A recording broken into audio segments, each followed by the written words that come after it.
Haro, pahiram nga ako ng paper. 2 pesos, pahiram na lang ako ng ballpen. 1 oras, 10 piso ang renta. Pahiram na lang ako ng lapis. Ganon din yung presyo. Tapos kung hihiram ka naman ng pantasa, 3 piso naman. Ano ba yun? Mukha kang pera, Haro. Classmate mo naman ako. Pahiramin mo na ako. Tumigil ka nga, Aljen. Business is business. Tsaka hello, wala na kayang libre sa mundo. Meron kaya? O ano? Sa Palawan Pay, libre ang cash in. Eh? Tama yung rinig mo, Haru. Anli libre ang cash in sa Palawan Pay sa 3,300 plus Palawan Pawn Shop branches. Kahit na anong amount pa yan, libre! Di tulad ng mga ibang e-wallets na hanggang 8,000 lang yung free tapos may 2% charge pa in excess of 8,000. Palawan? The Philippines' most trusted remittance company. Win-win ka na sa Palawan Pay tsaka sa Palawan Express Pera Padala kasi may branch ka na, may app ka pa. May libre pa pala sa mundo, nakakatuwa naman. Kaya nga ilibre mo na ako ng paper, lapis, tsaka ballpen mo, Haru. Gusto mo libreng batok? Tigilan mo nga ako, magbayad ka. Boy, yan, hindi gumana yung charm ko. Sino may papel? Hoy! Pahingi ako papel. Ano to nababalitaan ko may nagugustuhan ka na raw, Fiona? Nasaan niya ang Shrek niya nagkukutusan ko? Wala ka na ron. Naglilihim ka na? Akala ko ba close na tayo? O sino ba yung taong nagugustuhan mo at ma-judge ko naman? Gwapo. Naku po. Sa tingin ko, mas gwapings naman ako dun. Hindi lang siya matalino. Street smart din siya. Street smart? Alam ba niya kung saan papunta yung bahay mo? Hindi. Ako lang nakakasaulo nun kasi liliko ka pa mula sa kanan hanggang sa paatras. Tapos matangkad. Baka may takong yung rubber shoes niya. Kaso parang palaging galit ko makipag-usap. Parang laging may kaaway. Kung gano'n naman pala yung taong nagugustuhan mo, pas wala kang taste. Kung wala akong taste, edi sana hindi ko iniinom tong Champion Choco Malt Drink. May taste ako kasi lasang-lasa yung chocolate ng Champion Choco Malt Drink. Masarap na, hindi pa matabang. Sarap ah! Sabi ko sa'yo, may taste ako lalo na kapag sinabi ko sa'yo na ikaw yung taong gusto ko. Oh? Bawal ulitin, baka masabi kong I like you. Ay, judge yourself well, Andy. Zombie! Diyan ka lang, wag mo kong kakagatin. Ayoko maging zombie katulad mo. Wala na talaga mas OA pa sa'yo, Danny. Nagsasalitang zombie? Ano ba? Eh kasi naman, ang haggard na itsura mo. Umaga-umaga, ganyan yung bungad. Nakita mo na ba yung sarili mo sa salamin, ha? Hindi. Bukod sa puwet ako, akala ko malilate na ako kaya I didn't even bother to fix myself. Super halata bang pagod ako? Yes, but not anymore if you will use this instant eraser from Maybelline. No more visible eye bags, redness, and dark spots because of the instant eraser from Maybelline. Claims to have a medium to full coverage and has a moisturizing formula. Mukhang ginamit mo na yung concealer, ah. Ganda nga eh. Pero puwet ka pa rin. Hindi na. Ginuhos na kasi ako ng kausap ko.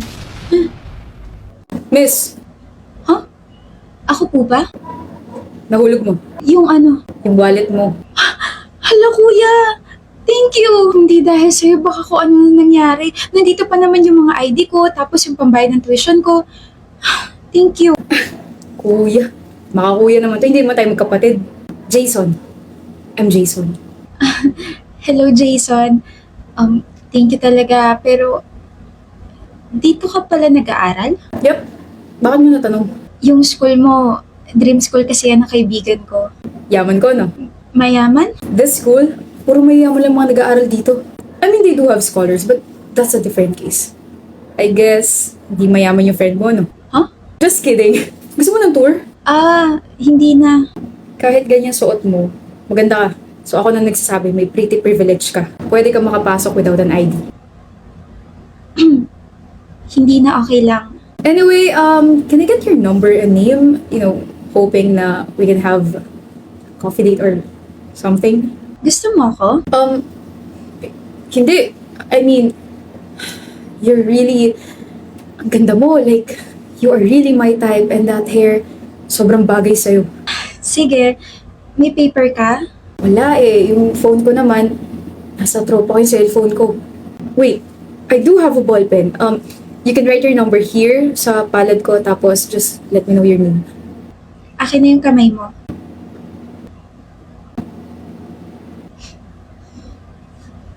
Okay na. What's your name? Maya. Nice to meet you, Maya. Nice to meet you din, Jason. Tawagan na lang kita, Maya.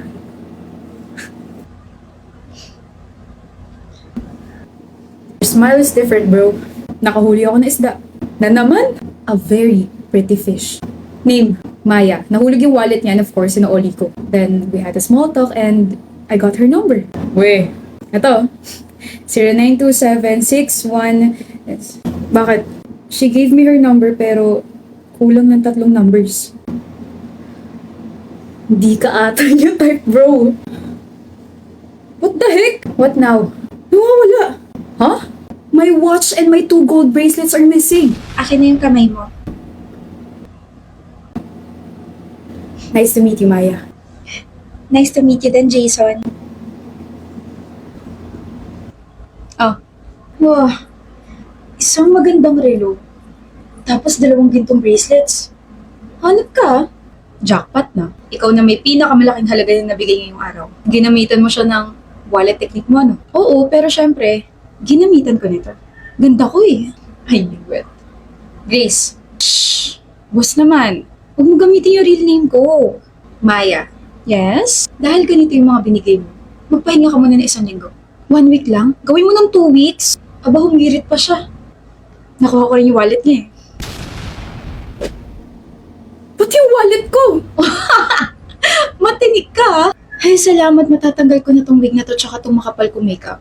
Bumalik ka in 2 weeks, ha? Sa ibang lugar naman tayo. Yes, boss. Aling Upo, kamusta ka? Nakakagaling lang namin sa simbang gabi. Malapit na ang Pasko ba? Ang bilis ng panahon. Pero ako na bang paborito mong tindera, Cecil? Magiging paborito pala kita, pero syempre, depende sa sasabihin mo. Magkano yung patatas? 1 kilo nga. 190. 70 na lang. Cecil naman. Etong 1 kilong pork, 250. 160 na lang. Cecil. Tapos itong mga raisin, sibuyas, tsaka bawang, i-package mo na lang. Gawin mo na lang 300 pesos. Aba, Cecil. Dadamihan ko naman ang bili sa'yo, Aling Upo, kasi maghahanda kami ng pancit, adobo, tsaka spaghetti sa Noche Buena. Sasamahan ko pa nitong North Chicken Cube Double Pack na 2 cubes for 10 pesos lang SRP para mas masarap at kumpleto ang Christmas dish ng aming pamilya. Alam mo na, Miki, sarap to, kaya mapaparami ang kain. Pampasulit, buong-buong Pasko with Nor. Ay nako. O sige na, ano pang kailangan mo? Grabe, Aling Upo, kahit nakatayo ka at ang pangalan mo ay Upo, nagkasya ka pa rin sa puso ko. Ikaw na ang paborito kong tindera dito sa Palengke 26. Ang bilis at ang galing mo tumawad kay Aling Upo, ah. Ako pa, kailangan pagkasyahin natin sa budget ang mga bibili natin. Kaya nga napabili na rin ako ng Nor kasi isipin mo, 5 per piece lang kapag nag-double pack ka. Mura lang. Salamat na rin talaga kay Aling Upo dahil magiging buong-buong Christmas bonding natin with more chicken cubes. Payag ka ba, Mon? May ipapakilala ako sa'yo. Ayoko nga. Bakit? I'm trying to put an effort sa love life mo tapos ayaw mo na agad. Friend to ng friend kong taga-ibang block, magkakasundo kayo nito. May girlfriend na ako. Weh? Bakit hindi ko alam yan? O baka nagtanong ka ba? Baka naman eme-eme mo lang yan, hindi ko siya nakikita eh. Hindi lang nagtutugma yung scan namin ng first time, kaya kapag nakikita kami, tuwing uwian lang. Grabe ka, ngayon ka pa talaga hindi naniwala, nakaka-offend ka ah. Eh mali ko ba sa sobrang tagal mo single, eh delusional ka na. Pasko sa'yo tong bag ko eh. Mon, Serene, tapos na yung class ko. Matagal ka ba naghintay? hindi naman. Gutom ka ba? Medyo. Tara kain tayo. Saan mo gusto? Siya ba yung girlfriend mo, Mon? Di ka pa pala umaalis. Ano ba yan? Serene si Joel, kaibigan ko. Joel, si Serene, girlfriend ko. Hello, I'm Serene.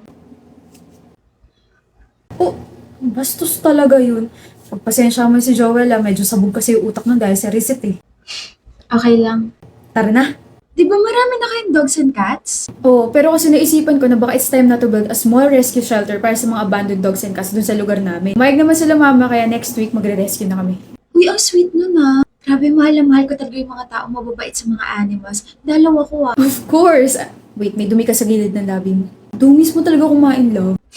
Mon! Anong framon? Short for gusto ko ng frapmon. Daming alam. Ano yung dala mo?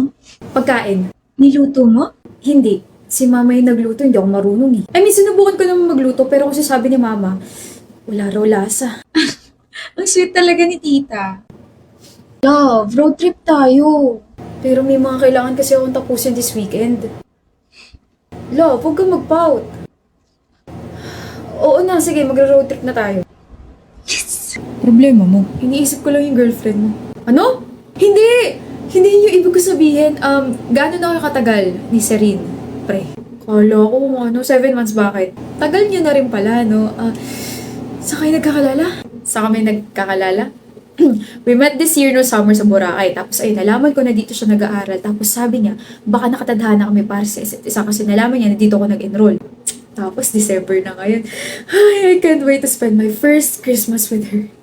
Mahal mo? Oo naman. Agad? Anong agad? Tunog si Raulo ka sa tanong na yan. Ayaw mo bang pag-isipan muna kung mahal mo ba talaga si Serene, pre? What the heck is your problem, Joel? Ito na lang. Nagtatanungan ba kayo ng past ng girlfriend mo? No. I mean, I tried naman pero kasi sabi niya, mas importante yung present tsaka future. Patay tayo dyan. Tanungin mo ulit. What? Bagong salpa ka nga lang pala rin sa university, no? Kasi I'm just worried, bro. Kilala kasi si Serene na baliw sa ex niya. Ex ka ba niya? You sound so stupid. Hindi niya ako ex, pero yung ex niya, naging blockmate ko last year and bro, they were madly in love with each other. Kaya tanungin mo si Serene kasi namatay yung ex niya few months before you met her.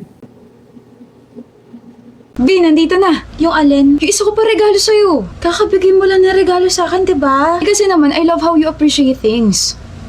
Ano ba gusto mong kapalit? Lalo mo lang akong mahalin. Okay na ako. Tss. Diba last week binigyan kita ng mga Lovito items? Dumating na yung second batch. Ito.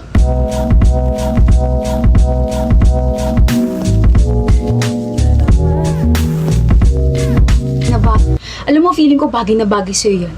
Alam na alam mo talaga, ah. Girlfriend kita, mo alam ko lahat. Kaso may hindi ka nalalaman. Ano? Hindi ko rin masusuot yan kasi isa kang manananggal. Di manananggal ako. Ah.